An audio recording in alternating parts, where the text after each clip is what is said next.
కానీ ఈ రోజున నాకు ఈ స్థానంలో కూర్చోబెట్టారు. ఈ స్థానానికి మీరు వేసిన ప్రతి ఒక్క ఓటర్కి, ప్రతి ఒక్కరికి కూడా మీ ఓటుకి సరైన వ్యక్తులకు వేసాం, సరైన కూటమికి వేసామని మీరు గర్వపడేలాగా ఉంటుంది మేము చేసే పాలన.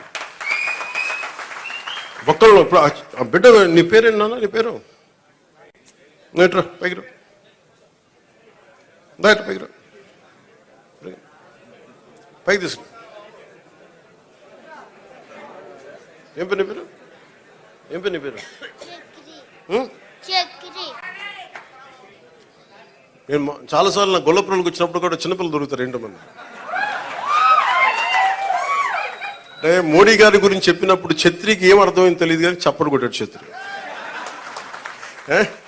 నాకు నిజంగా అనిపిస్తాయి, ఈ బిడ్డల భవిష్యత్తు కోసం కాకపోతే ఏం చేస్తాం?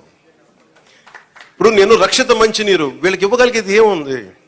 కనీసం తాగడానికి మంచి నీళ్ళు ఇవ్వగలగాలి, మంచి చదువు చెప్పించగలగాలి. వీళ్ళకి ఏం చేయగలం? వీళ్ళకి కనీసం వాళ్ళ అవసరాలకు కానీ, వాళ్ళు చదువుకోవడానికి కానీ, హాస్పిటల్స్ కానీ, వైద్యం ఏదైనా ఇబ్బంది వస్తే హాస్పిటల్స్ కానీ, చదువుకోవడానికి బడి కానీ.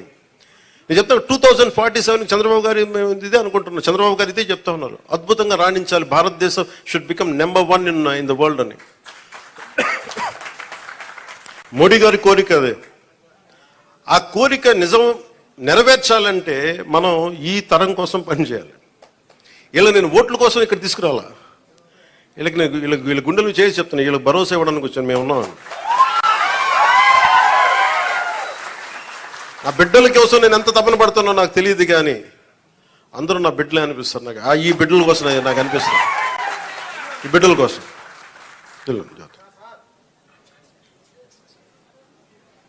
ఇక్కడ మీకు మాట ఇస్తున్నా, నేను ఒక తరం కోసం కాదు, 2 తరాల కోసం పనిచేయాలి.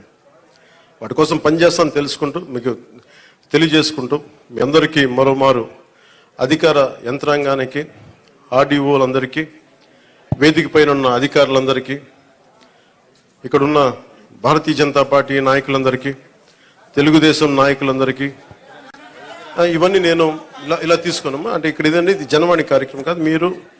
మీరు మన నాయకులకి ఇచ్చి నాకు ఇస్తారు.